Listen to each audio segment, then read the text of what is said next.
네, 네. 인사드리고 시작하겠습니다. 귀한 시간 내주셔서 감사드립니다. 네, 저는 CNA 중삼팀장 소혜란이고요. 오늘 CNA 5월 프로그램 안내와 함께 개정 교과 과정에 대해서 전체 목표나 방향성에 대해서 설명을 좀 준비를 했습니다. 지금 저는 서울시하고 경기도 교육청에 공시되어 있는 2022 개정교육과정에 관련된 브로셔나 안내 자료들을 바탕으로 오늘 전체 뭐 교육 방향성에 대해서 조금 준비를 해봤어요. 그래서 첫 번째로는 이제 교육 목표, 2022 개정교육과정의 목표를 간략하게 요약해 놓았는데요. 2022 개정교육과정은 2022년에 기획이 된 교육과정입니다. 보통 중고등 교육과정이 7년에 한 번씩 개정이 되는데요. 2022년에 기획이 되어서 현재 교육과정 프로그램 교과서 개발 진행 중에 있고요. 2024년 하반기에 교과서가 순차적으로 한 학년씩 중학교 1학년, 고등학교 1학년 순차적으로 나오게 되면서 2025년부터 순차 적용이 되게 됩니다. 그래서 2025, 2026, 2027에서 중1, 고1, 그래서 순차적으로 올라가서 2028년에 수능 보는 아이들까지 해서 완성이 되도록 네, 준비가 되어 있는데요. 첫 번째 목표는 변화하는 미래 사회에서 요구하는 역량을 함양할 수 있는 교육을 목표로 하고 있습니다. 그래서 이제 교육의 인간, 교육 과정에 목표로 삼는 인간상이 자기주도적인 사람이다. 저는 뭐 사실 뭐 어머님들의 로망이죠. 우리 아이가 좀 공부를 좀 끌고 갔으면 좋겠다. 좀 언제까지 어머님들이 억지로 학원을 보내실 수는 없고 학습을 끌고 가실 수는 없으니까 미래 사회에 주도적인 사람이 됐으면 좋겠고 흔히 이제 통상적으로 말하는 네 가지 포스의 능력에서 창의적인 사람, 여전히 필요한 능력으로 이야기가 될 거고요. 그다음 교양 있는 사람이라는 슬로건이 붙어 있습니다. 여기에서 이제 사실 중고등 교육에서 학습 목표에서 아이들이 실질적으로 겪는 고민 중에 하나가 두루두루 전체에 관련된 어떤 융합적이고 통합적인 사고와 교양을 갖춰야 하지만 동시에 자기가 평생을 좀 공부할 수 있는 학문 분야를 전문적으로 찾고 진로를 찾고자 하는 욕구가 같이 있잖아요. 그래서 그 밸런스를 어떻게 맞춰갈 거냐가 사실 중고등 과정에서는 굉장히 큰 고민이 되는데 어쨌든 인간상이 목표로 하는 모습에는 교양 있는 사람이 들어가 있고요. 그다음 인성적 부분에서 그죠? 코퍼레이션하고 커뮤니케이션이라고 볼 수 있을 것 같은데요. 더불어 사는 사람. 워낙 사회성이나 어떤 협력이나 이런 부분이 문제가 많이 되고 있다 보니까 그런 부분을 목표로 하고 있습니다. 교육 목표로. 그래서 핵심 역량이라는 말을 쓰고 있는데요. 이제 지식 중심의 교육에서 벗어나서 단순히 뭐 어떤 지식들을 외우고 암기하는 게 아니라 학생들이 스스로 어떤 상황이나 문제를 파악하고 그런 부분에서 해결해 나갈 수 있는 역량 자체를 기르는 것을 교육과정의 목표로 하고 있습니다. 그래서 세 가지 여기에서 아까 앞부분에서 이미 말씀드렸던 협력적 소통 능력이나 창의적 사고 능력이나 공동체적 역량은 인성적 학습뿐만 아니라 인성적 부분까지도 같이 간다라고 볼 수 있을 것 같고요.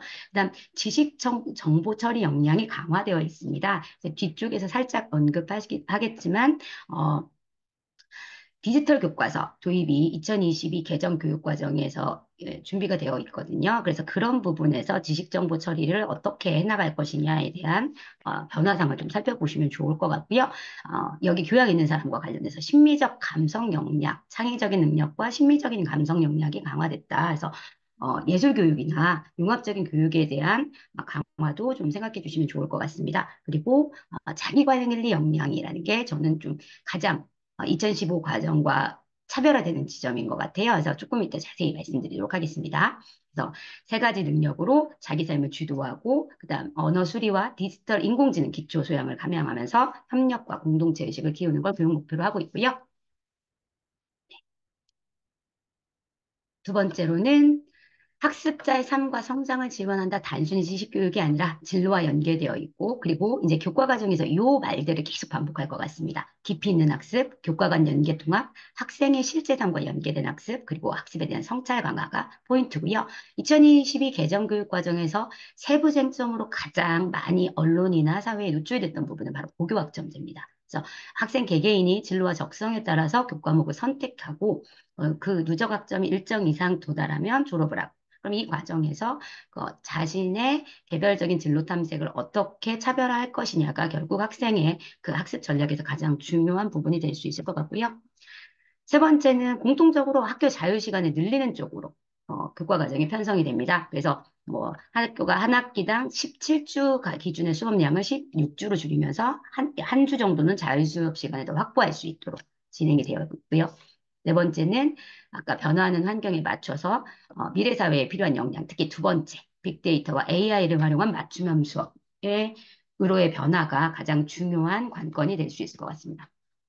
지금 말씀드린 부분 구체적 내용을 중학교와 고등학교 표로 정리해 보았는데요. 첫 번째 게 자유학기, 이제 중학교 내용인데요.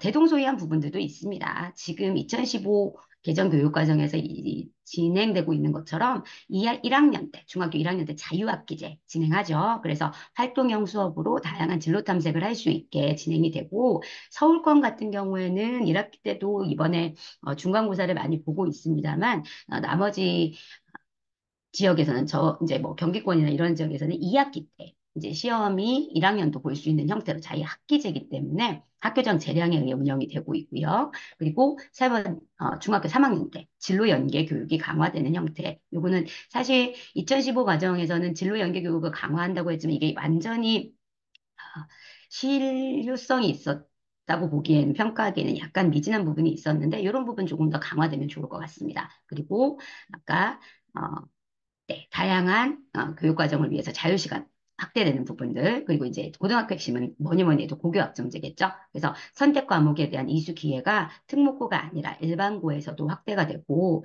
그래서 지역별로 하반기에 일반고도 진학 프로그램 설명회 들을 진행하는 학교들이 있습니다. 학력 인구도 줄고 있고, 그리고 고교학점제에 따라서 어떤 선택 과목들을 얼만큼 열어줄 수 있느냐가 어쨌든 학교의 역량을 평가하는 가장 중요한 기준 중에 하나가 될 거니까 그런 부분을 좀 살펴보시면 좋을 것 같습니다.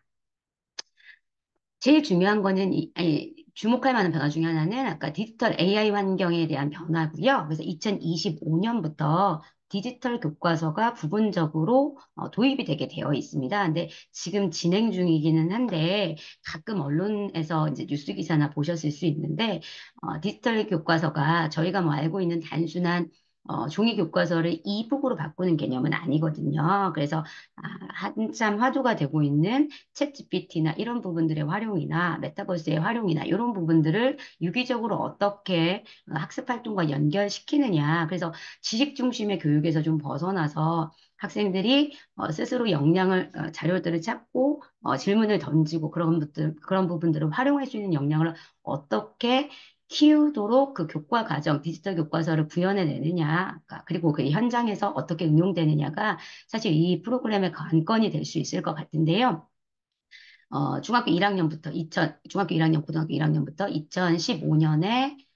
2025년에 영어, 수학, 정보, 세 과목 디지털 교과서 도입 원래 예정되어 있고요. 그 다음에 2026년에 국어, 수학, 과학, 그렇죠. 그리고 2026년에 역사, 그리고 2027년에 고등 국어, 통합사회, 통합과까지 해서 2028년까지 해서 전 교과과에 걸쳐서 중고등의 디지털 교과서가 도입이 되도록 예정은 되어 있습니다. 근데 이제 그렇게 하기 위해서는 사실 하드웨어에 대한 지원도 같이 있어야 되는데 그 부분들에 있어서 예산이나 준비 문제는 진행 중이어가지고 조금 더 살펴보셔야 될 것 같고요. 그리고 진행 과정은 이렇게 2025년부터 2026, 2027 순차적으로 올라갑니다. 그러니까 지금 중3 애들이 고등학교 1학년 때부터 내년부터 새 교과서로 배웁니다. 그러니까 얘들이 이제 좋은 거는 새 교과서니까 재수생들이 살짝 부담이 있을 수 있겠죠. 하지만 족보 문제는 없다는 거. 그리고 이제 중학교 1학년, 지금 초등학교 6학년부터죠. 얘들은 새 교과서를 배우게 됩니다. 지금 앞부분에 말씀드린 이제 유의해야 되는 강조점들을 도식화해야 하는 건데요. 네 가지입니다. 2022 개정교육 과정에서 가장 중요한 단어는 네 가지인데요. 궁극적인 목표는 깊이 있는 학습입니다. 그걸 위해서 교과 간 연계와 통합, 그리고 일상과 연계한 학습, 그리고 스스로 학습 과정에 대한 성찰을 하면서 단순히 지식과 기능 중심의 교육에서 단편적인 교육에서 벗어나서 어떤 상황이나 지식이나 자신들이 인지한 정보들을 유기적으로 연결하고 스스로 과제를 수행하고 해결해 나가는 역량 자체를 키우는 데 목적이 있다고 생각하시면 됩니다. 강조점 네 가지를 좀 자세히 살펴볼까 합니다. 첫 번째는 깊이 있는 학습인데요. 아까 초두에 말씀드렸던 것처럼 중학교 입장에서는 참 공부할 과목이, 중학생들 입장에서는 공부할 과목이 많아졌고 골고루 다 잘해야 될 것 같은데 그런 과정에서도 내가 전공할 수 있는 과목을 깊이 있게 만드는 과정도 필요하기 때문에 쉬운 문제는 아닐 것 같습니다. 저는 개인적으로는 중학교 3학년을 졸업할 때 물론 대학에서도 단대의 변화가 있고 간학문적이거나 새로운 신생학문들, 융합학문들의 학과들도 많이 생기고 있지만 큰 방향에서 단대를 결정지을 수 있는 중3이면 충분히 진로 탐색이 이르다라고 생각을 하거든요. 그러면 그 전까지는 학습 내용에 있어서 전반적으로 학습을 체화하고 깊이 있는 학습이라는 게 하나에 대한 내용을 심화한다는 기보다는 그 부분을 완전히 체화하고 그것이 일상으로 이어지고 스스로 주체적으로 판단할 수 있을 정도까지 개념에 대해서 사유하는 과정이 깊이 있는 학습인 것 같습니다. 그래서 단순히 지식을 암기하는 게 아니라 과정과 기능을 배워서 생각을 하고 그것이 스스로 정교화되면서 새로운 상황과 맥락에서 수정과 변형이 가능한 수준으로 가는 것을 깊이 있는 학습이라고 생각하시면 될 것 같고요. 두 번째는 그렇게 하기 위해서 2015 개정교육 과정에서 계속 강조했던 융합학습, 융합적 사고라는 걸 2022 개정교육 과정에서는 교과 연계 수업이라고 이야기를 많이 합니다. 특히 전이 능력이라는 표현을 많이 활용하고 있는데요. 전이 능력이라는 건 A를 B로 바꾸는 형태죠. 그래서 학습한 하나를 가지고 뭐 문일지식이네요. 하나를 가지고 일반화한 형태로 뭐 일반화를 하거나 아니면 다른 형태로 연상을 시켜보거나 해서 창의적인 사고와 문제 해결 능력을 키울 수 있는 능력을 네, 얘기하는 거고요. 예를 들어 지금 교과 과정에서도 아이들이 문학 단원 같은 거 배울 때 고전의 재해석이라든지 갈래 바꾸기라든지 어떤 재창조라든지 이런 전위 능력들을 부분적으로 다 학습을 하고 있습니다. 그래서 아예 교과 내용이 새롭다기보다는 전위 능력과 교과 연계 수업이라는 것으로 융합적 사고나 활동형 수업의 표현이 살짝 바뀌었다라고 생각을 해주시면 좋을 것 같습니다. 앞부분, 그리고 세 번째는 삶과 연계된 학습입니다. 그래서 학생이 주체가 돼서 죽은 지식이 아니라 일상에서 스스로 판단하고 적용을 하고 자기를 둘러싼 문제나 어떤 미래 사회에 이야기되는 문제들에 대해서 스스로 적용하고 판단해보는 활동을 할 수 있는 지식이 진짜 좋은, 아니, 그런 학습이 필요하다라고 생각을 하는 것 같은데요. 이번 주에 제가 중학교 1학년 애들하고 소설 다보기 수업을 진행하고 있습니다. 네, 소음공예라는 층간소음에 관련된 소설을 읽었어요. 그래서 이제 저희 학원 이름이 CNA죠. 비판과 대안이라 아이들이 문제를 인식을 하고 원인을 분석을 한 다음에 해결책을 나름대로 제시해보는 단계로 수업을 진행을 하는데, 음, 그 부분에 대해서 이제 대안을 제시해봐라 했을 때 중학교 1학년 남학생이 이런 얘기를 하더라고요. 자기가 주말에 누워 있는데 아파트에서 안내방송이 나오는데 아기가 울어서 이제 뭐 영유아겠죠. 아기가 우는 거를 좀 안 하게 해주셨으면 좋겠다. 이런 안내 방송이 나왔다는 거예요. 근데 중학교 1학년 남자애가 그렇게 말하기가 쉽지 않은데 자기가 가만 누워 생각을 해보면 아기가 스스로 통제가 잘 안 되거나 뭔가 불편한 상황을 보고 엄마가 일부러 울리지는 않았을 텐데 누군가가 이것에 대해서 불만 사항을 이야기를 했기 때문에 저런 방송이 나올 것 같은데 아기의 입을 강제로 틀어막을 수도 없고 엄마가 물론 어르고 달래겠지만 저런 부분까지 과연 저희가 그 아파트에서 안내를 하는 게 맞을까? 이런 부분은 서로의 배려로 해결을 해야 되는 문제가 아닐까? 이런 부분을 굉장히 강조해서 이야기를 하더라고요. 그러니까 소설 한 편을 읽더라도 자신의 일상과 관련시켜서 성찰하고 사유하는 아이들은 사고력 자체가 확장될 수밖에 없습니다. 그러니까 문학을 읽는 아이들은 그렇기 때문에 타인과 상황에 대한 이해력이 좋아질 수밖에 없죠. 네 번째는 이 모든 과정에서 네 번째가 이겁니다. 자신의 학습을 스스로 점검하고 반성한다는데요. 제가 지금 요약한 자료는 교육청 공시 자료입니다. 근데 이제 교육청 공시 자료에서 2015 개정교육과정에 대해서 직접적으로 이 부분을 비판을 하고 있어요. 근데 저희가 과정 중심 평가다라고 굉장히 학습의 과정을 중시 여기고 결과 중심으로 몇 점이다 이것만 중시 여기지 말자라고 이렇게 강조를 했었는데 그 과정 중심의 평가의 주체가 누구냐 이겁니다.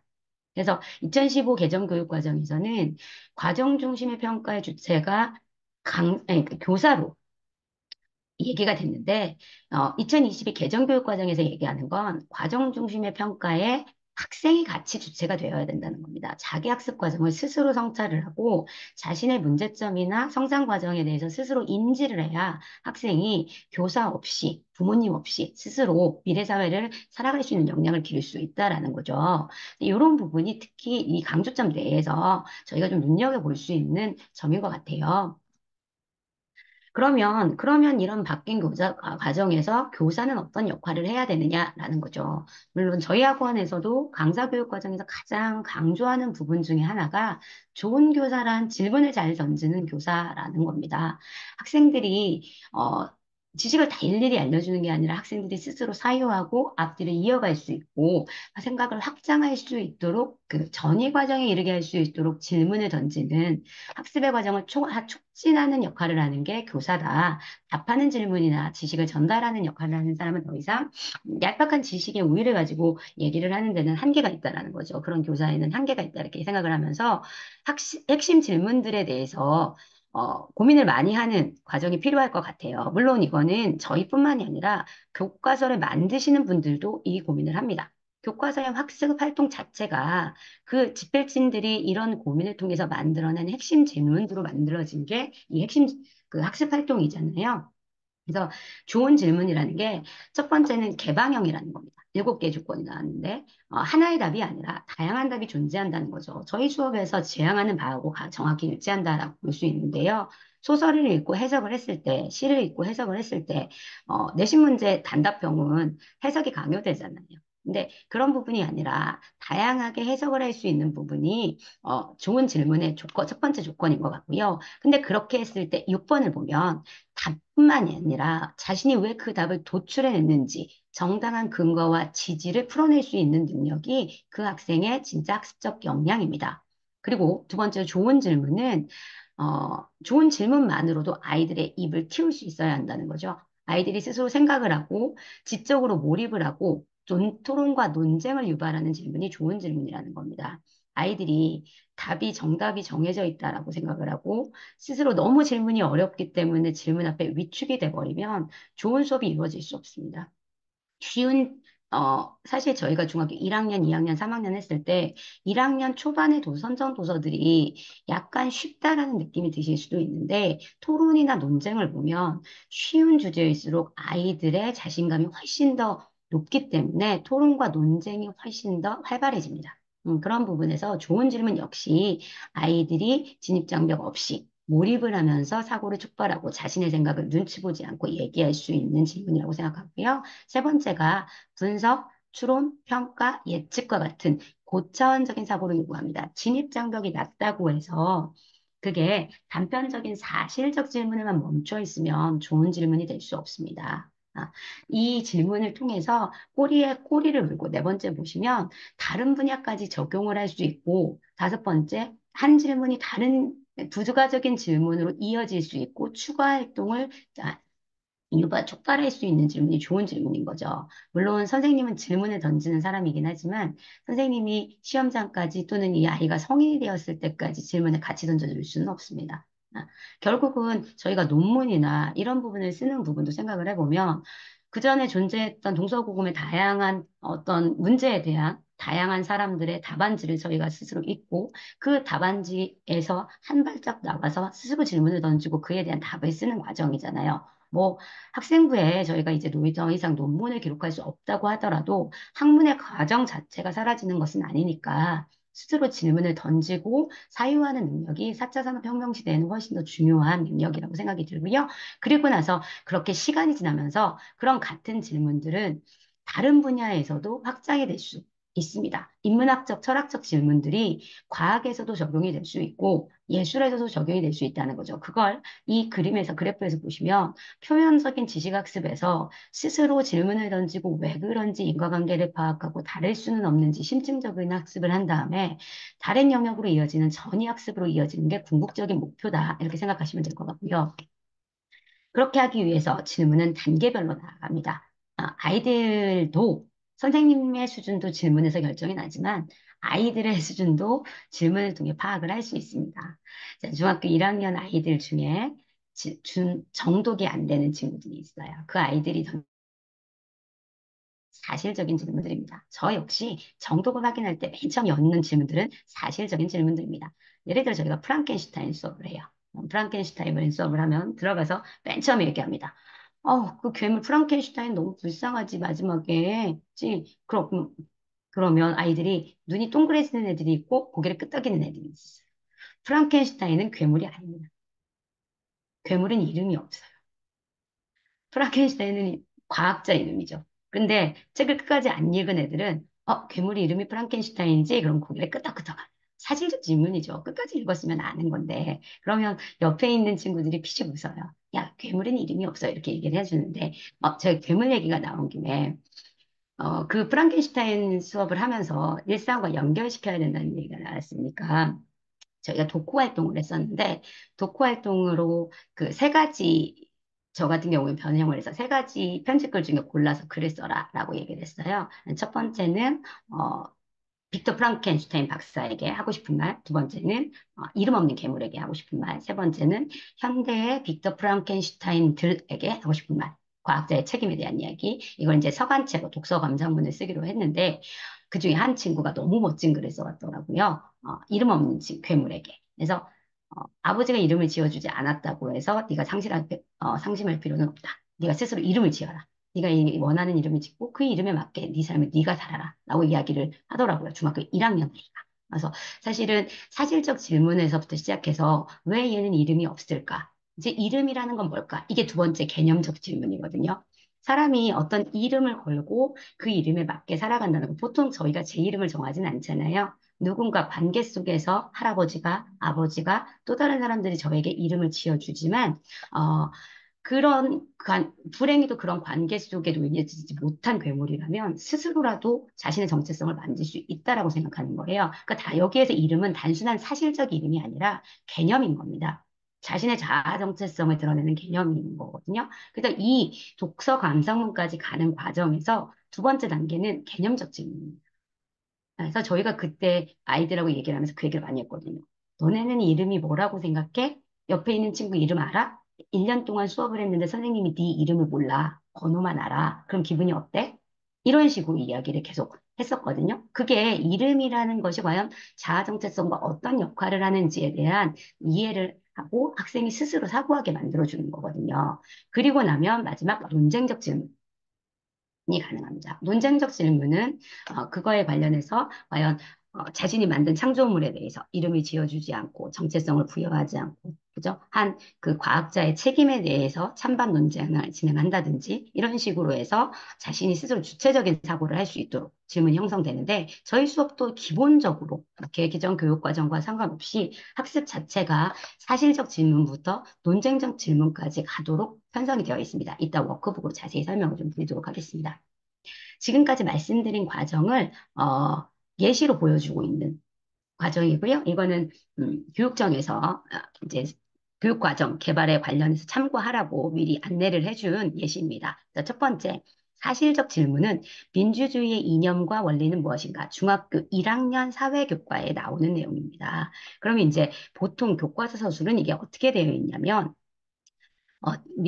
민주주의라는 거는 한자로는 무슨 민주주의고, 뭐 영어로는 데모스와 크라시가 합쳐진 거고, 그래서 대중에 의한 지배를 가리키고, 뭐 그리스부터 시작해서 직접 민주주의가 있었고, 뭐 이런 식의 질문들이 이제 나와 있죠. 제시문들이. 그리고 현대 민주주의의 특징은 뭐냐 했을 때, 직접 민주주의와 간접 민주주의로 나눠서 간접 민주주의가 돼서 모든 사람이 갈 수는 없으니까, 그럼에도 불구하고 국민 주권을 이루어야 되니까 권력을 분립을 하고 대신 대표들을 보내는 형태다. 뭐 이런 식의 구조 형태에 대한 사실적 질문들이 나옵니다.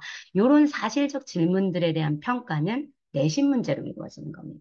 그래서 중학교 1학년, 3학년 때 요 교과 내용이 1학년 때 기본 개념, 3학년 때 조금 더 심화된 그 사회 개념으로 나오고 아이들은 이 개념을 사실적 내용이기 때문에 내신에서 객관식 평가로 보통 확인을 하죠. 그리고 이제 개념적 질문은 앞부분에서 민주주의라는 정의를 얘들이 달달 외웠어요. 그래서 민주주의의 개념을 1, 2, 3, 4, 5 중에 고를 수 있게 됐지만 사실 그 개념은 다수의 학자에 의해서 합의가 된 어떤 그 개념에 불과한 거고, 민주주의에 대한 다양한 해석이 존재할 수 있고, 그 개념이 아까 이름이라는 것 자체가 그냥 단순히 네이밍을 얘기하는 게 아닌 것처럼, 이 민주주의라는 제도가 어떻게 실현되고 무엇을 목표로 하는지에 대해서는 조금 더 깊이 있는 학습이 필요합니다. 이 개념적 질문들은 민주주의를 실현시키기 위해 필요한 요소들이 뭐고, 그 과정에서 밑에 있는 개념적 질문을 보면 민주주의뿐만 아니라 시민은 무엇인가에 대해서 사유하는 과정이 필요합니다.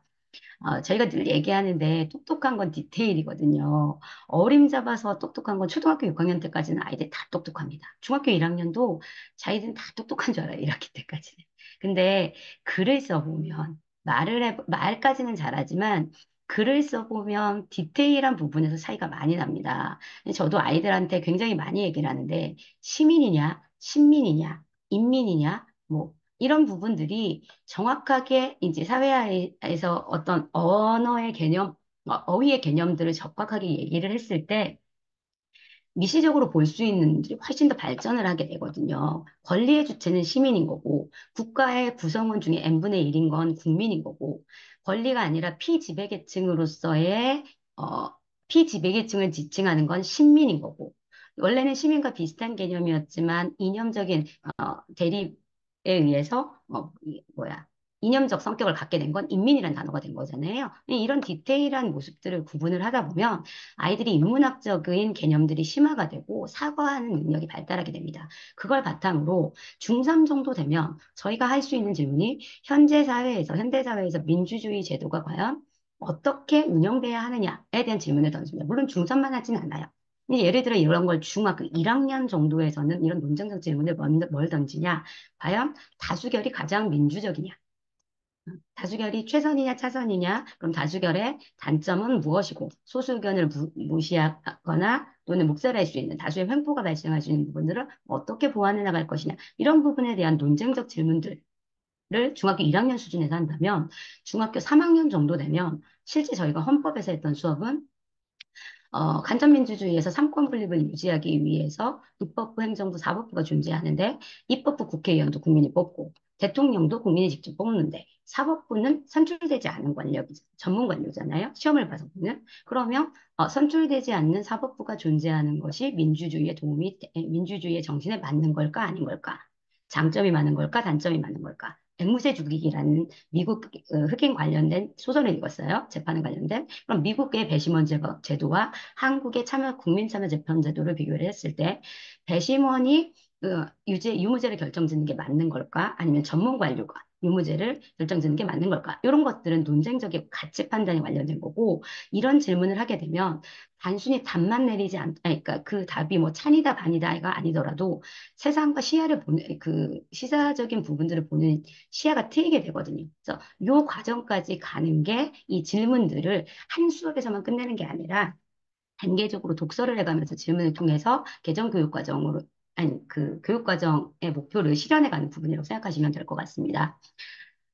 언젠가 프랜차이즈 원장님들하고 지방 배움터 원장님들하고 회의를 하면서 들었던 말들 중에 굉장히 그 피드백 중에 고무적이었던 피드백이 한 지역에서 굉장히 이제 수학과 우수생들이 모여 있는 학원에서 그 학생들이 이제 뭐 영재고나 과거를 준비하겠죠. CNA 논술학원을 서로 추천을 해주더랍니다. 아니, 추천을 해주면서 야 거기 가면 그럼 수행평가 대비해주냐 이랬더니 그 친구가 하는 말이 야 거기를 다니면 수행평가를 네가 혼자 할 수 있게 돼. 이렇게 얘기를 했다는 거예요. 근데 이런 질문들을 계속 연습을 하게 된다면, 역량 자체가 길러지기 때문에 스스로 그런 주어지는 개념이나 정보나 또는 상황에 대해서 판단을 하고 논쟁적 질문까지 스스로 사고하고 생각할 수 있는 능력을 기를 수 있습니다.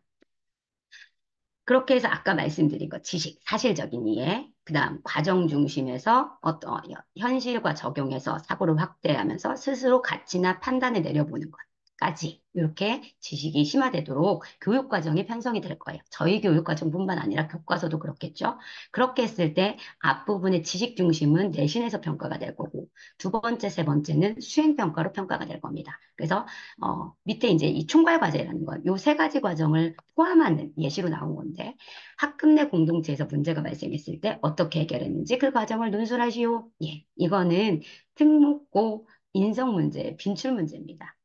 그러니까 단순히 아까 수행 평가를 스스로 할 수 있다라고 얘기했는데 면접도 마찬가지입니다. 저희 학원은 교과 단순한 국어 학원은 아니거든요. 국어, 통합사회 뭐 이런 부분들을 골고루 융합적으로 다루는 학문이지만 동시에 뭐 특목고 면접을 여기서 바로 준비해야 되지 않습니까? 면접도 스스로 준비할 수 있는 역량을 기를 수 있습니다. 저희가 인풋을 많이 합니다. 아이들에게 질문을 던지죠. 아이들도 답을 합니다. 근데 피드백이 제일 중요하죠. 또 피드백은 어떻게 이루어지고 있는지 한번 살펴보도록 하겠습니다. 어, 지금이 5월이니까 중간고사 2, 3학년 학부모님들은 중간고사 보셨을 것 같아요. 중간고사 보고 아이가 80점이다, 90점이다, A다. 이런 피드백이 오죠. 예, 눈에 보이면 1학년 때 진짜 고민 많이 하시는 게 우리 아이가 공부를 좋아하고 잘하는 줄 알았는데 그럭저럭 학교에서 별 문제 없이 잘 다니니까 발표도 잘하고 뭐 수업할 때 어려운 게 없다고 하니까 근데 가시적인 결과가 없으니까 아이가 도대체 잘하고 있는지 어떤지를 잘 모르시겠다 이런 고민도 되게 많이 하시고 애들 입장에서도 눈에 보이는 가시적 결과가 없으니까 학습 동기가 떨어지는 경우가 굉장히 많아요. 그때 피드백이 오면 아 A다, 아 B다 그러면 중간고사 보고 오면 애들 눈이 반짝반짝합니다. 아니, 승부욕이 확 생기거든요. 그러니까 눈에 보이는 피드백은 확실히 학습 동기부여가 됩니다. 근데 그런 부분들이 1학년 때 이제 자유학기제에서 약한 부분들, 그걸 어떻게 보완해 나갈지가 사실 학교 선생님들, 현장에 있는 선생님들도 고민이 되게 많이 되실 거예요. 그래서 이제 중간중간 일어나는 게 과제에 대한 피드백이죠.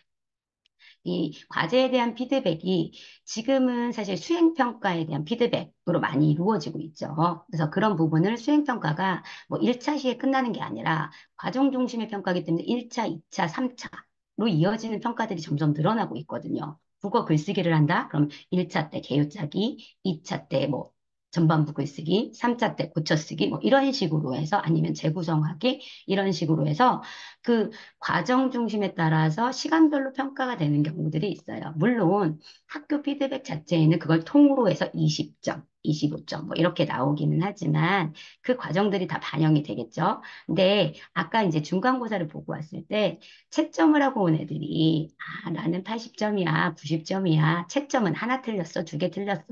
바로 알잖아요. 근데 그 애들 중에 자기 수행평가 점수는 모르는 애들이 꽤 많아요. 그러니까 진짜 상위권은 수행평가도 점수를 알고 수행평가에서 내가 1점, 2점이 왜 뭐에 떨어졌는지, 왜 깎였는지도 알거든요. 근데 그냥 나 90점 넘었으니까 A 나올 거야 생각하고 있었던 남학생들 중에 탐구 과정에 대한 피드백 또는 과제에 대한 피드백을 중간 확인을 못해서 수행평가가 어느 날 툭 하고 6점이 감점, 8점이 감점됩니다. 그래서 100점이 A인 줄 알았는데 88점이고 B예요. 이런 친구들이 꽤 많습니다. 그래서 탐구 과정과 과제에 대한 수행 평가로 이루어지는 피드백들도 좀 살펴보셔야 될 것 같고요. 아까 제일 중요한 강조점 중에 하나가 자기 조절에 대한 피드백입니다.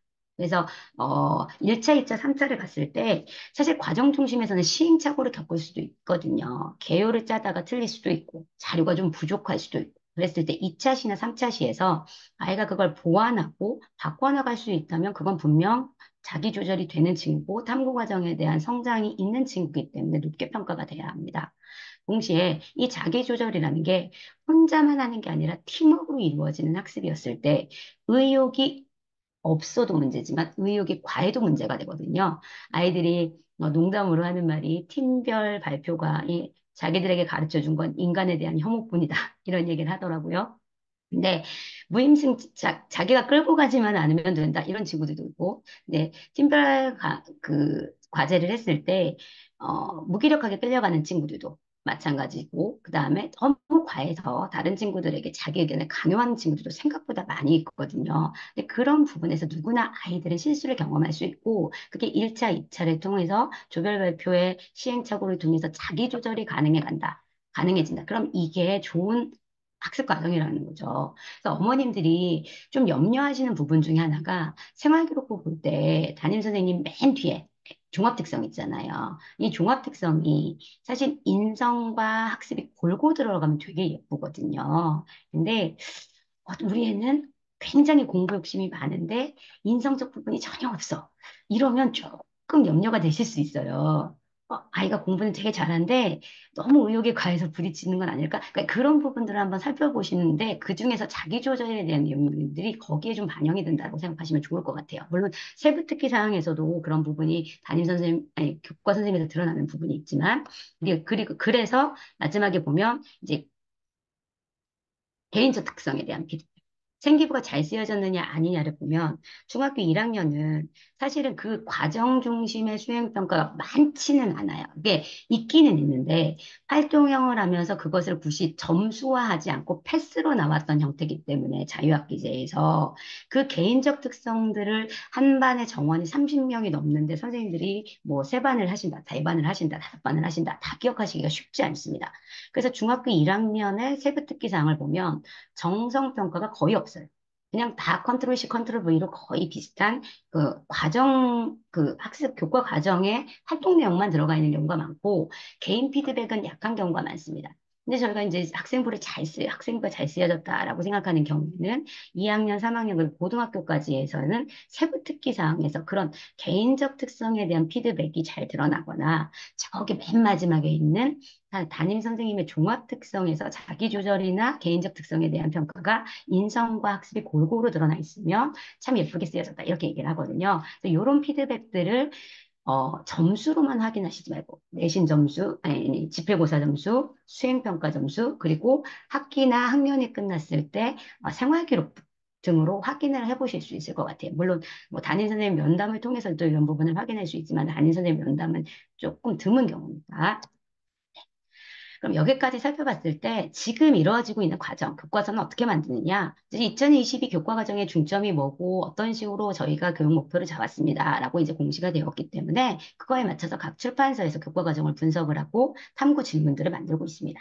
이 질문에 대해서, 이 단원에 대해서 뭐 사실적 질문, 개념적 질문, 그 다음에 뭐 추가적으로 어떤 질문을 던지면 좋겠다. 교과서를 만들겠죠? 그렇게 해서 뭐예요? 이제 교과서가 하반기에 나와서 검수를 받겠죠. 그러면 이제 이 교과서에 대해서 평가 계획들이 나오는데요. 보통 이제 평가 계획이 예시로 국어과를 가져와 봤습니다. 이제 집필평가, 뭐 60, 40 이렇게 돼 있는데 예체능 같은 경우에는 집필평가가 거의 없습니다. 요즘엔. 수행평가로 거의 진행이 되고요. 뭐 50, 50인 경우도 있고요. 그럼 뭐 30이다. 그럼 중간고사, 기말고사가 뭐 30, 30 이런 식으로 나눠지기 때문에 80점대여도 A가 가능합니다. 뭐 그런 부분은 같이 어머님이 감안해서 보시면 좋을 것 같습니다. 그래서 그렇게 해서 나온 이제 역시나 공시된 예시들 몇 개를 보도록 하겠습니다. 자, 제가 국어에서 다루는 단원별로 세 가지 예시를 가져와 봤는데요. 첫 번째 이제 언어와 매체 그 부분들이 이제 기존 교과 과정에서 굉장히 강조가 됐었으니까 매체라는 게 뭐냐, 그리고 매체가 어떻게 정보를 전달하고 그다음에 실제 매체 자료의 현재 모습은 어떠냐. 여기는 파악하는 문제니까 사실적인 문제입니다. 그리고 이제 개념 질문에서 그 매체가 도대체 어떻게 쓰이고 있고 어떤 역할을 하고 어떻게 만들어지고 있는지를 진정으로 깊이 있게 이해해가는 질문이 개념 질문입니다. 그래서 사람들이 기사를 어떻게 쓰고 저희가 지금 중학교 2학년 미디어를 했거든요. 근데 미디어 같은 경우에서 예를 들어 게이트 키핑이나 어젠다 세팅이 어떻게 이루어지는지를 아이가 예를 들어 문제에서 내가 A신문사 기자야. 근데 A신문사 기자가 어떤 뭐 진보 성향의 혹은 뭐 아니 여당의 우호적인 또는 야당의 우호적인 특정 성향을 지녔어? 그러면 이런 분야에서 헤드라인을 어떻게 뽑게 될까? 뭐 이런 식으로 샘플링을 해보는 문제들이 있었거든요. 그러니까 이걸 통해서 미디어의 가진 속성과 개념을 제대로 이해해야 미디어가 단순히 송신자와 수신자를 이어주는 게 아니고 지금은 내가 스스로도 이 미디어의 콘텐츠를 만들 수도 있고 이 미디어에 나와 있는 모든 내용이 있는 그대로의 사실이 아니라 어떤 프레이밍에 의해서 선택된 거구나를 체화할 수 있는 거죠. 그렇게 한 다음에 마지막에 그런 것들을 응용하는 활동형 문제가 나오겠죠, 일상에서. 네가 유저가 돼서 콘텐츠를 만드는 사람이 돼서 쇼폼을 만들어 봐. 아니면 아이들이랑 포스팅을 해봐. 이런 과제들을 가지고 조별 발표를 하게 되면 아까 얘기했던 사실적, 개념적, 그리고 자기조절 능력과 협력 능력까지 같이 평가할 수 있는 활동형 문제가 만들어지는 겁니다. 교과서를 이런 단원으로 만들겠죠. 수단 하나를. 그리고 두 번째 단원, 문학을 만듭니다. 대질문은 예술 작품은 왜 끊임없이 창작되고 유통되는가 이거예요. 근데 이게 이미 있는 내용입니다. 중3에 문학 단원이 다 심리적 체험에 관련된 내용이거든요. 사람들은 문학을 왜 읽니? 문학에 어떤 가치가 있니? 뭐 이런 내용이에요. 그럼 그걸 바탕으로 예를 들어 중학교 1학년 수준에서 사실 질문이 나와요. 저희가 예를 들어 이번 주에 동백꽃을 읽었습니다. 저번 주에. 그러면 점순이와 나의 외적 갈등. 둘이 왜 이런 갈등을 원인이 뭐고 입장은 각각 뭐고 그랬을 때 비포에부터. 사실 점순이도 애기 어리고 나도 어리죠. 미성숙하죠. 첫사랑이니까요. 그러다 보니까 내 중심으로밖에 상대의 반응을 파악을 못한단 말이에요. 그럼 그런 부분에서 개념 질문이 이런 갈등이 이 사람들의 관계에 어떤 영향을 줬고 그럼 성숙한 관계는 앞으로 어떤 관계가 될까까지 생각을 해볼 수 있는 거예요. 그리고 예를 들어 1학년 애들이랑 같이 읽었던 책 중에 내가 그린 히말라야 시다 그림이라는 책이 있어요. 그 책에는 내적 갈등이 나옵니다. 자기가 그 그림으로 장원을 탔는데 자기 그림이 아니에요. 번호는 똑같은데 다른 사람이 실수를 해서 다른 사람의 그림이 장원으로 장원을 탔는데 자기가 그 누구 그림인지도 알아요. 근데 진실을 밝힐까 말까 하다가 밝히지 않아요.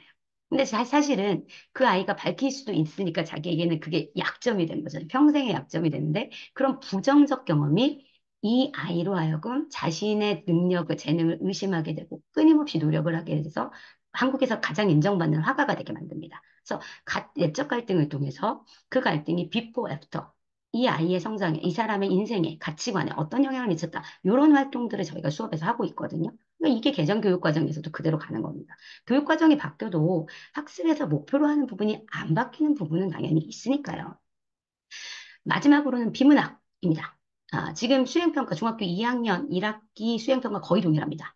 설명문 쓰기. 자유주제로 보통 쓰고 설명 방법 세 가지 이상 활용해서 설명문을 쓰시오. 이게 거의 대부분의 질문인데요. 이 활동은 아마 그대로 이어질 건데 여기 보시면 목표가 전이로 이어져 있어요. 이게 뭐냐면 여기는 이 단원 같은 경우는 논쟁적 질문이라고 나왔지만 논쟁적 질문까지는 가지 못하고 사실적 질문과 활동형으로 개념적 질문, 설명하는 글이 어떻게 쓰여지고 설명 방법들을 어떻게 선택을 해서 쓴다. 요거까지 채워야 하는 겁니다. 근데 그게 바로 전이로 이어지는 게 다른 과목의 수행평가가 다 설명문 쓰기예요.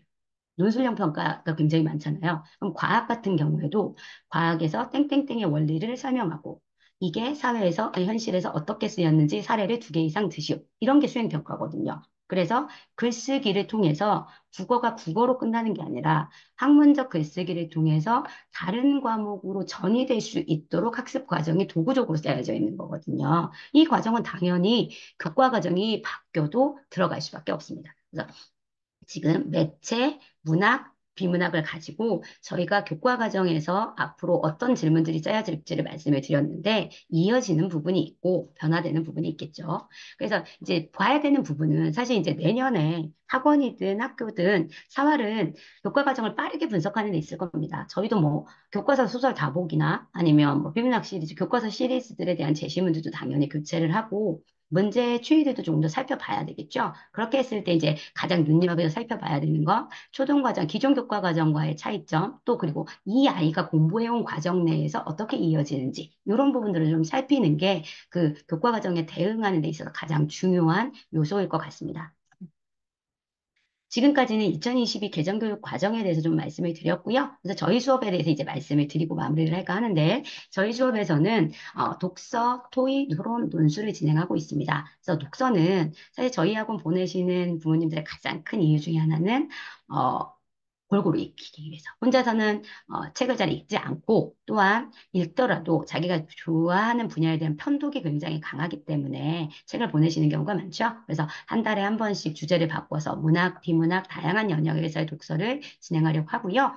비문학 기본적으로 사실적 독해, 추론적 독해, 비판적 독해, 창의적 독해, 질문을 던지는 순위 저희가 그 앞부분에 교과 과정에서 얘기했던 순과 거의 비슷하다고 생각하시면 되고 문학을 통해서 아까 소음공이 말씀드렸지만 공감적 이해 능력과 사회학적 상상력을 기르는 데 목표를 두고 진행하고 있습니다. 그리고 토론 논술에서의 창의력은 문제 해결 능력이거든요. 그래서 비판과 대안, 원인을 분석하고 어떻게 해결을 제시해 가는지에 대해서 사고할 뿐만 아니라 말과 글로 유연하게 얘기할 수 있는. 그리고 가장 무엇보다 중요한 건 사회 현상은 원인과 결과가 1대1로 대칭되지 않습니다. 다양한 원인을 살피고 그런 부분을 다각도로 얘기할 수 있는 프로그램을 만들려고 노력하고 있습니다. 예를 들어 저희가 저출산 문제를 중학교 2학년 애들과 저번 주에 이야기를 했거든요. 저출산 문제의 원인 하나만 될 수는 없죠. 그래서 그런 원인과 해결책을 다각도로 분석을 함으로써 하나의 문제에 대해서 다양한 사람들과 소통을 했을 때 내 시야가 얼마나 확대될 수 있는지 그게 협업이 필요한 이유잖아요. 그런 부분들을 같이 학습 과정에서 이야기해 가고 있어서 2022 교육과정에 뭐 교과서가 자세히 나오지는 않았지만 그럼에도 불구하고 교육과정의 목표와 지향성을 봤을 때 저희 프로그램이 2022 개정 교육과정과 맞아 떨어지고 방향성이 맞아 떨어지고 물론 더 구체적으로 연구를 하겠지만 그 프로그램 그 교육과정이 목표로 하고 미래 사회가 필요로 하는 지성인을 키워내는 데 있어서 사교육이지만 분명 의미 있는 프로그램이 될 수 있을 거라고 확신합니다. 그러면 마지막으로 프로그램과 워크북을 간단히 말씀을 드리도록 하겠습니다. 지금 5월 프로그램인데 오늘이 5월 20일이다 보니까 6월 프로그램 안내와 5월 프로그램을 좀 제가 같이 병행을 해서 말씀을 드리도록 하겠습니다. 지금 중학교 1학년 애들은 휴강이 거의 없었던 상태이기 때문에 서울의 일부 학교를 빼고는 거의 이대로 진행이 되고 있고요. 이번 주까지 해서 더 소설 다보기 다음 주까지 진행할 예정입니다. 그래서 근현대 소설을 읽는데 이전에 저희가 청소년 소설을 읽었어요. 청소년 소설은 아이들 입장에서는 사회학적 상상력이 아주 많이 필요하지는 않습니다. 시공간이 비슷하거든요. 그런데 여기 있는 근현대 소설은 시공간이 좀 달라요. 전쟁도 가난도 경험해 본 적이 없기 때문에 짧은데 혼자 읽기는 어렵습니다. 그래서 그런 부분들에 대해서 같이 소설을 읽어보면서 아까 얘기했던 갈등이라든지 그런 인물의 삶에 대해서 추체험하는 연습들 같이 하고 있고요. 그 다음 6월 달에는 윤리 철학이 들어갑니다. 그래서 이제 첫 번째 1, 2주차에는 10대를 위한 정의란 무엇인가인데요. 아까 개정교육 과정에서 어차피 이제 이과 중심의 이제 변화가 아무래도 강하잖아요. 4차 산업혁명 때. 그래서 사실 과학뿐만 아니라 정보와 기술에 대한 그 과목 중요도가 굉장히 강화돼야 하고 실제 그렇게 되고 있거든요. 근데 저는 인문 쪽에서도 역사, 국어, 역사, 언어 이것뿐만 아니라 도덕 교육에 대한 지수가 좀 강화돼야 된다고 생각하는 편이에요. 왜냐하면 아이들도 스스로 체감해서 느끼는 게 도덕에서 윤리에서 공리주의나 철학자들 뭐 롤스나 뭐 칸트나 이런 사람들의 철학을 접하고 나면 토론이나 논술을 했을 때 객관식 시험 문제 뭐 내신에서 쓰는 것보다도 토론이나 논술을 했을 때 스스로 가치 판단을 할 수 있는 여러 가지의 잣대들을 스스로 갖게 돼요. 그래서 아이들이 이 수업을 하고 나면 토론 논술의 퀄리티가 훨씬 좋아져요. 그래서 도덕과 윤리에 대한 이야기들 위주로 하는 거고요. 그다음 이제 소년이 그랬다는 희곡입니다. 연극을 하는 희곡인데 청소년 문제에 관한 이야기입니다. 아이들 토론 굉장히 재밌게 잘하고요. 토요일에 심리클럽은 심리학에 관련된 겁니다. 그래서 뭐 방관자욕구라든지 동조압력이라든지 조망이라든지 이런 부분들 해서 비문학 독해에도 도움이 되고 내용 자체가 워낙 흥미로우니까요. 그리고 바르톨로메는 걔가 아니다는 소설입니다. 그래서 저희가 한 커리 내에서도 비문학과 희곡과 그 다음에 소설 부분을 같이 해서 인권이나 이런 부분에 대해서 소설의 마지막에 적용해서 생각해 볼 수 있도록 커리가 짜여져 있고요. 중학교 2학년은 소설 다보기 3 들어갑니다. 어, 저희가 소설 다보기에 실린 작품이 세편씩 되다 보니까 작품 수가 좀 많습니다. 이 교과 과정에서 사실 겹쳐지는 작품도 많기 때문에 1, 2면 중등 과정이 거의 끝납니다. 3에서 보면 마술의 손 그리고 껍빛단니 요 두 가지 정도가 중3 교과서에 실려 있습니다.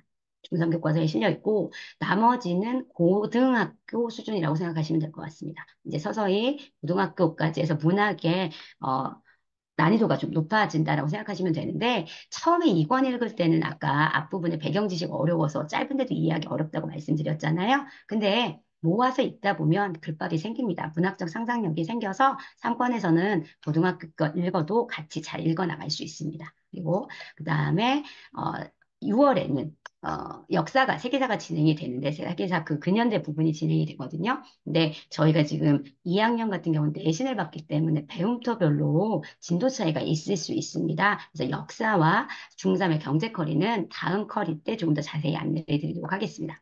중3은 이번에 뇌과학과 심리학 진행합니다. 스키너의 심리상자와 울트라 소셜인데요. 이 부분은 학문간 전이를 아이들이 스스로 체험할 수 있는 학문이라고 생각하시면 될 것 같아요. 심리학이라는 부분이 사실은 굉장히 인문학적인 사고, 인간과 사회의 어떤 활동, 인간 자체를 이해하는 것을 목표로 하고 있기 때문에 하지만 어떤 신경학이나 뇌과학에 관련된 부분들이 같이 결합되어 있다 보니까 간학문적이고 융합학문적인 부분에 이 서술이 굉장히 많습니다. 그리고 이제 여기 나오는 실험들 자체가 뭐 예를 들어서 스키너의 보상과 강화를 통해서 인간도 뭐 파블로프의 개처럼 교육을 시킬 수 있다. 이런 스키너의 내용이라든지 아니면 스탠리 밀그럼의 권위 복종 실험이라든지 레온 페스팅거의 뭐 인지 부조화라든지 이런 내용들을 같이 배우거든요. 이런 실험들 자체가 아이들에게 굉장히 흥미롭고 한 번 배웠을 때 아이들이 지적 호기심이 굉장히 많이 자극이 됩니다. 물론 대입이나 이런 데서도 많이 회자되는 사회 실험들이고요. 그래서 굉장히 읽고 난 뒤에 학생들 반응이 굉장히 좋은 책들이거든요. 울트라 소셜도 마찬가지입니다. 그래서 저희가 뭐 앞부분에서 이 개정교육 과정에서 인성적 부분에서 협업 능력이나 이런 부분을 많이 얘기했지만 워낙 사회성이 화두잖아요. 그런 부분에서 인간의 사회성이라는 게 동물과 비교되는 점은 뭐겠느냐? 그리고 아이들 눈높이에서 우리가 가지고 있는 사회적 관계, 특히 협력과 학습에서의 협력과 경쟁, 뭐 이런 부분들에 대해서 스스로 적용해서 생각해 볼 수 있게, 일상과 적용해서 생각해 볼 수 있게, 그리고 두 번째 주에는 미래 사회에서 이 인간만 가지고 있는 사회성이라는 게 긍정 부분도 있고 부정적인 부분도 있는데 그런 부정적인 부분, 예를 들어 사회성이 강한 집단성으로 나타나면 내 집단과 외 집단이 나뉘고 차별이 생기는 거잖아요. 그럼 그런 부분들이 과연 어떤 문제를 일으킬 수 있고 어떻게 해결할 수 있고 병리적인 현상들은 어떻게 해결할 수 있고 그리고 그런 부분들이 미래 사회, 인공지능이나 이런 부분에서는 어떻게 사회 변화를 이끌어낼 수 있고 어떤 문제를 야기시킬 수 있고 그에 대한 대안은 무엇일까를 고민해 보는 형태로 커리가 짜여져 있습니다. 마지막으로 지금 보신 부분들 구체적으로 확인하실 수 있게 중2, 3 워크북으로만 안내하고 마무리 드리겠습니다. 자, 여기 첫 번째가 중학교 2학년 다보기 3입니다. 다보기 3의 4주차고요. 이렇게 앞부분에 이제 소설에 따라서 정독 확인하는 사실적 독해 문제들이 나와 있습니다. 그래서 7개씩, 6개씩 해서 사실적 독해인데요. 앞부분에 객관식 문제도 있지만 이렇게 단답형, 서술형으로 쓰는 문제들이 있습니다. 근데 지금 학교 과정에서 애들이 이 단답형이나 서답형의 문제가 거의 없어졌어요. 아예 내신 지필고사를 객관식만 25문제, 30문제 이렇게 보고 수행평가 비중이 높아지면서 수행평가를 완전 논술형으로 보기 때문에 서답형에 대해서는 은근히 아이들이 잘 못 쓰는 경우도 많거든요. 근데 중학교 1학년 때 올라와서 딱 보시면 애들이 문장이 말이 안 되는 경우가 많아요. 문장 호응이 안 맞는 경우도 있고 말을 많이 하고 싶은 친구들은 문장이 막 200장, 300장 이렇게 갑니다. 그럼 문장 생각대로 다 몰아내서 보다니까 문장 자체가 비문이 되는 경우가 많습니다. 호응이 잘 안 맞고. 그래서 이런 서답형을 통해서 문장력 자체도 길러내는 연습을 해야 되고요. 그리고 이렇게 해서 작품이 우상의 눈물까지 두 개가 이게가 되어 있고, 여기서 보시면 개념적인, 사실적 개념에서 뭐 소설의 구성 단계라든지 제목의 의미라든지 뭐 소재의 상징성이라든지 이런 문제들이 나와 있기 때문에 내신형 문제와 유사하고 사실적으로 정독하는 문제다. 이렇게 생각하시면 됩니다. 두 번째는 스텝을 제가 가져온 이유는 아까 말씀드린 그 교육과정의 목표가 저희 워크북에서 어떻게 구현되어 있는지를 좀 보여드리고 싶어서 그런데요.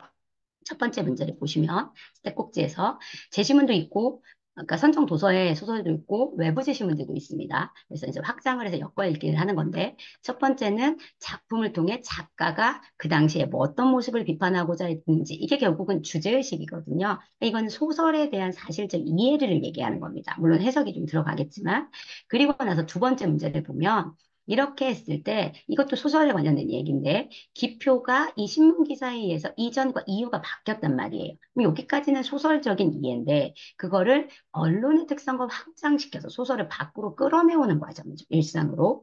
그리고 나서 세 번째는 역사적 사례들과 연결을 시켜서 왜 독재 정권이나 전체주의 국가에서는 언론을 먼저 장악하려고 할까? 이것도 예전에 대입에 당연히 나왔던 문제들입니다. 그리고 마지막 네 번째, 오늘날 우리는 어떤 사회인가? 라고 해서 사실적 독해부터 개념을 언론이라는 게 과연 어떤 역할을 해야 되지? 권력과 언론의 관계는 뭐지? 하고 개념을 확장시킨 다음에 주체적인 판단을 내릴 수 있도록 문제가 구성되어 있습니다. 이런 꼭지가 두 개 정도, 세 개 정도 나와 있습니다. 여기도 보시면 자율의 개념이 뭐냐? 아까 민주주의처럼 사전적 의미가 있고 문맥상 쓰이는 의미가 있습니다. 이런 부분을 파악을 해야 주제의식이 제대로 나오고 교육이라는 게 뭘까? 교육을 바라보는 두 가지 관점, 기능론과 갈등론에 대해서 얘기를 하면서 이 교육이 어떤 역할을 해야 바람직하지? 그럼 우리가 생각하는, 아니, 우리 주변에 있어서 바람직한 교육이라는 건 뭐 해야 될까? 이런 것들에 대해서 생각해 볼 수 있도록 꼭지가 구성되어 있습니다. 계속 말씀드리지만 이런 수업을 하다 보면 아이들이 스스로 사고하는 능력이 생겨서 수행평가 안 봐줘도 혼자 할 수 있는 능력이 길러집니다. 그리고 마지막은 가치 토론이죠. 다수를 위해 소수의 이상은 정당화될 수 있느냐 없느냐. 그러니까 1학년 때 아까 10대를 위한 정의란 무엇인가 이런 거 배우면 아까 그 교과 과정 예시 보셨죠? 이런 토론을 하게 되면 학교 토론 수업과 당연히 이어질 수밖에 없습니다. 그리고 마지막 글쓰기. 근데 이런 거거든요. 저 같은 경우는 2번이 쓰는데 CNA예요. 이 반에 문제가 발생하는데 여기에선 지금 하나를 고르라고 했지만 전 변형을 해서 네가 생각했을 때 문제의 책임이 가장 큰 순으로 써봐. 책임이 있는 사람을 전부 다 쓰고 가장 큰 순으로서 그럼 A, B, C, D가 문제라면 A, B, C, D가 다 변화해야 되지 않겠어? 어떻게 변화해야 되겠어? 그래서 CNA, 문제 해결책까지. 그럼 아이들 이거 중학교 2학년인데도 천자 금방 쓰거든요. 이런 부분까지 해서 글쓰기 되어 있고요. 그다음에 마지막 중3 워크북 보여드리고 싶습니다. 교과 과정하고 너무 연결이 잘 돼 있어가지고요. 울트라 소셜 3주차 워크북인데요. 앞에 사실적 독해. 책 읽고 나서 확인하는 겁니다. 개념적인 부분들. 확인하는 거고 중3에서는 저희가 사실 국어 수능 적응력을 고민을 안 할 수가 없죠. 그러니까 그러다 보니까 수능 독해 문제들 관련된 제시문들 여기에서는 LA 프롬 이야기가 나와 있어요. 그리고 뒤쪽에 이제 스텝을 보시면 아까 경쟁과 협력이라는 것이 과연 뭐고 특징은 뭐고 어떤 장단점이 있고 이런 것들을 통해 개념을 이해하고 두 번째 그것에 대해서 일상으로 연결을 시키는 겁니다. 경쟁이 가진 문제점이 뭐고 그럼 협동이라는 거, 왜 도대체 교육과정은 이렇게 협동을 강조하는 걸까? 난 조별 발표가 싫은데, 인간을 혐오하게 되는데, 그런 부분에 대해서 생각해 볼 수 있게, 적용해 생각해 볼 수 있게 스텝이 구성되어 있습니다. 역시나 뒤에 문제 보시면 1번 사실제도 복입니다. 많이 읽어야 돼요. 2, 3학년은 말보다도 글을 읽고 쓰는 과정이 사실 주가 될 수밖에 없거든요. 학년이 높아질수록. 그래서 1, 2에서 통합논지에서 독해하고 난 다음에 그럼 니들이 생각했을 때 능력주의 사회, 자본주의 사회, 능력주의 사회 얘기하는데 그 능력주의에서 우리가 어떻게 배분하는 게 맞는 것 같아? 개념이 사실 능력주의라는 말을 하나로만 개념화할 수는 없거든요. 사람들마다 다르게 해석할 수 있고. 그래서 어떤 기준에 따라서 배분을 하는 게 맞는 것 같아? 그럼 일상에 적용해보자. 네가 대학교를 갈 거야. 그러면 어떤 제도가 가장 공정한 것 같아? 그러니까 공정이나 정의에 대한 그 개념은 사람들마다 굉장히 다르고 그래서 사회적 합의가 어려운 거잖아요. 이런 부분을 교육과정이 주체인 학생들이 스스로 적용해서 평가를 해봄으로써 주체적인 사고를 키울 수 있는 역량을 연습해 보는 겁니다. 이런 꼭지가 세 개 정도 나오고 마침 또 토론이 과정 중심 평가가 더 좋은 것 같아. 결과 중심 평가가 더 좋은 것 같아. 그죠? 이 아이들이 내년에 교과 그 과정에 처음 지금 중3 애들이 고1이니까 교과 과정을 처음 바꾼 교과 과정을 경험하는 애들이겠죠? 이런 수업을 스스로 해본다면 교육의 수동적인 사람이 아니라 자신이 받는 교육 과정에 대해서 스스로 평가하고 미래에 내가 어떤 걸 공부해야 되는지 스스로 생각할 수 있는 이야기, 그런 기회를 가질 수가 있는 거죠. 제가 진짜 이학원 선생님이어서 하는 얘기가 아니라 애들한테 가끔 그 얘기를 합니다. 선생님이 이 학원에 근무해서가 아니라 정말 좋은 수업이다. 물론 저희 학원이 진입장벽은 낮고 3학년까지 수업을 진행하기는 쉽지는 않습니다. 네, 3학년 독서 수준이 거의 고등학교 1, 2학년 수준에 해당하기 때문에 고등학교 때 사실 그 독서 논술을 진행하기란 쉽지가 않죠. 아이들이 합격 워낙 교과 과정이 많다 보니까. 근데 그랬을 때 마지막까지 이 독서를 충실히 한 아이들은 확실히 스스로 역량이 성장된 부분들을 체감합니다.